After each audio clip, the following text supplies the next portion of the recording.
First time we've hosted anything in terms of lunch and learn or even presented downstairs at Catalyst. We've had the opportunity to provide a few updates at some past Prime events and some of the 10-10-10 events. But I'm Frank Ricotta. I'm the CEO and co-founder of BurstIQ. My fellow co-founder and CEO Brian Jackson in the back, Brian. Amber Hartley is our Chief Corporate Development Officer. You're going to hear from her. Tyson Henry's our Chief Technology Officer. You're going to hear from him. And then Angie's going to wrap us up. So Angie, everybody knows Angie, right? You can't be around this place and not know Angie. So BurstIQ. So just a little bit of history before we get into what we're doing. You know, BurstIQ, we started the company in April 2015. Actually participated in the first 10-10-10. In February of 2015, and I think we have the dubious honor of being the first company to actually form after one of the 10-10-10 events. But as a foundational principle around this, you know, we just didn't. We had set out on a journey even before 10-10-10 started to get back in and address what we thought was a fundamental problem, and that was our own privacy. You know, I got personally tired of getting notices that said, hey, your information has been stolen by somebody who's not very nice. And if you think about it, over the last few years, there's been 150 health records stolen. It's about 1 out of every 3 individuals in this room probably impacted in some way or another. But the last straw for me to decide to get back into doing some work in the security space, and for Brian as well, we got a notice from the Office of Personnel Management, which happens to have all my background security clearance information for me, my family, extended family and friends. And they said, oh, by the way, we lost all that information, and to help you out, we'll give you an ID protection service for a year.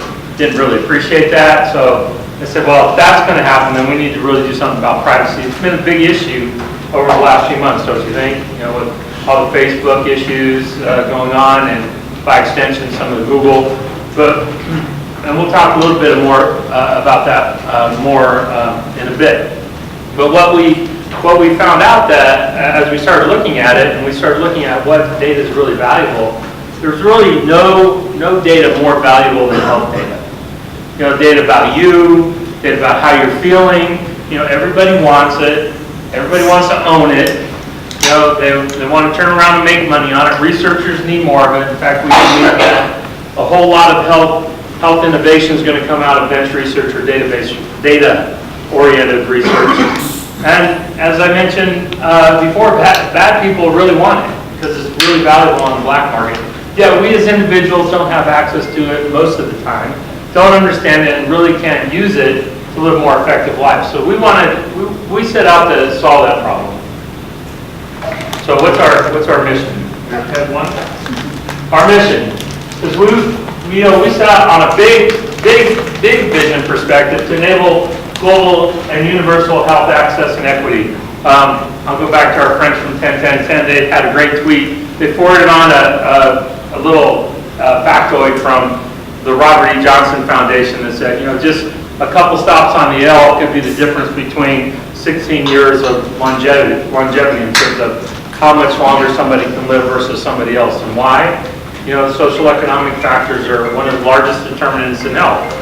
And I love the fact that when you kind of boil it down, if you really look at this notion of health access and equity, your zip code shouldn't be more important than your genome or your genetic code, right?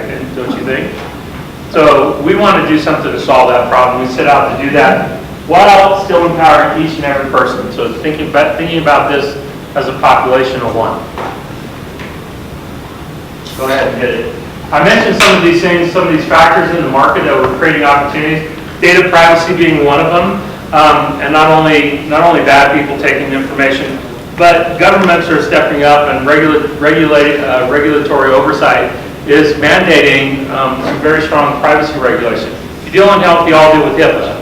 Deal with mental health, you got extensions and some tough extensions on how you manage to control that data. If you live outside of the U.S., you have to deal with this thing called GDPR and this notion of right to be forgotten, which is you as a person should know how somebody is using your data from a marketing perspective or any other use, even outside of healthcare.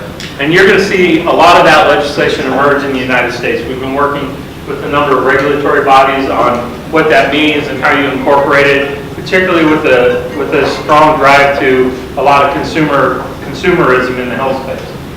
Reimbursement pressures.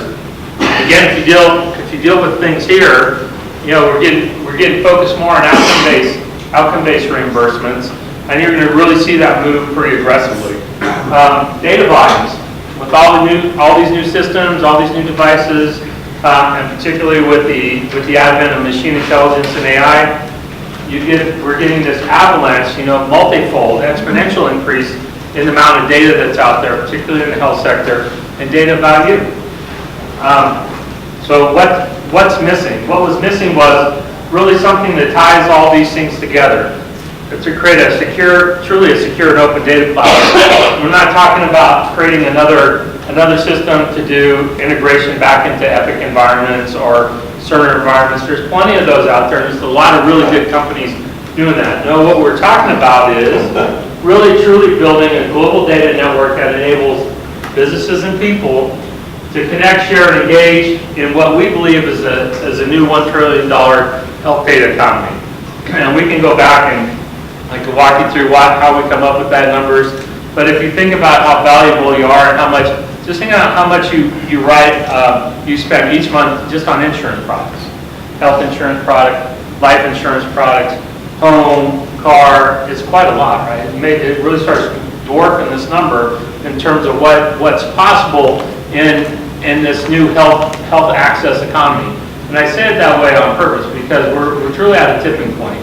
A lot of us, and me included in the past, have focused on trying to fix existing problems within the health delivery system, and there's plenty of those to fix, trust me. And there's a broader immune system in terms of pushing back on new kind of care and delivery models. A lot of people want to do it, but the payment systems themselves, this connection between the payer and provider inhibits a lot of these new models to emerge.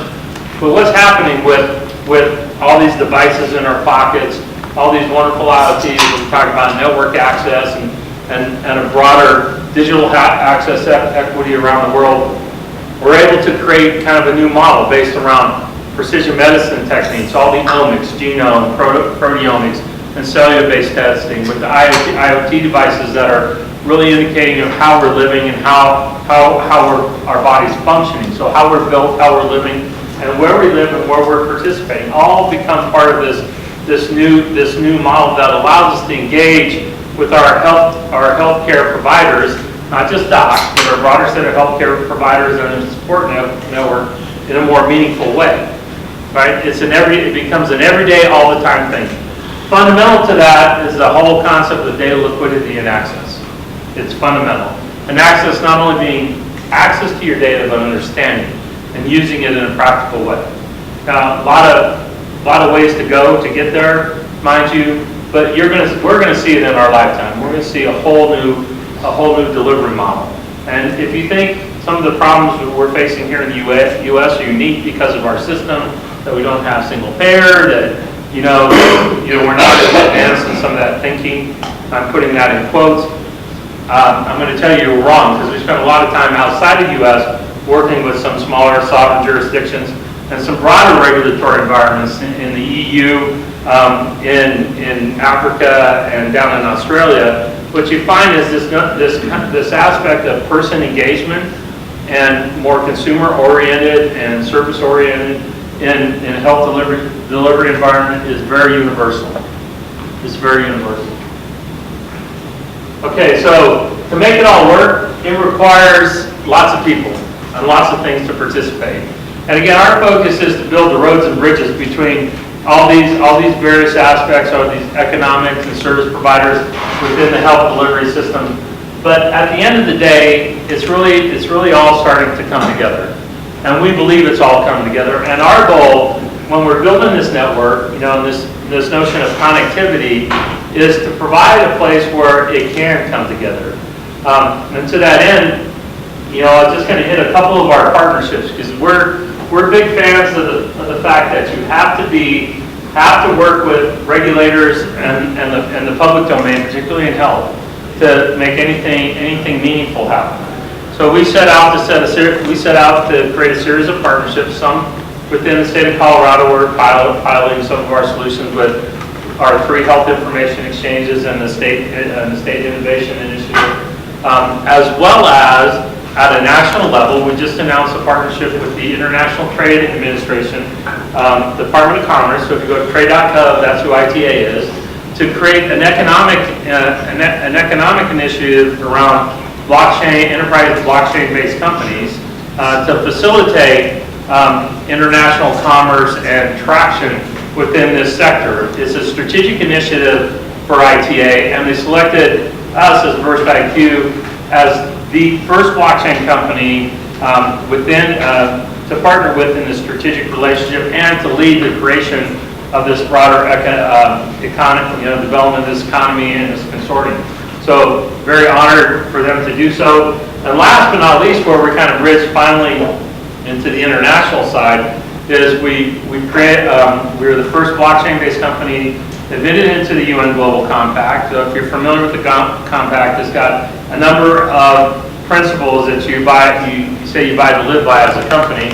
Well, it fit very nicely in what we do, which is we talk about this health equity and access. Fundamental to that for us is recognizing that each person has an inherent dignity to themselves, and lifting that up and making sure everybody understands they're valuable. So it's a good set of partnerships for us, along with a number of partnerships we developed within the blockchain space around identity. Identity we take it for granted. How many people deal with identity within the health system? It can be difficult, right? For fraud detection and tracking care across systems, because we have nothing that's equivalent to a health ID in the U.S. We're kind of relying on the person to make the connection for us. But just think about it in other parts of the world. There's a lot of people don't even have a basic identity, ID. Right? They can't pull out a driver's license. They can't pull out a government ID. They really don't exist fundamentally. We set out to work with some of our partners to create a broader sovereign foundation for digital identity and electronic identity that becomes then a foundation for a lot of other things, which includes controlling your own health data. Okay, why are we different? Why are we creating a lot of traction in the market? And blockchain gets a lot of hype. Everybody heard blockchain? Tyson's going to explain a little bit. Have a fundamental understanding of it. It's a great hype word. If we do our job right and the industry does its job right, you're not even going to know it exists in the applications that you're using, or in the applications that you build. Your customers aren't going to know exist.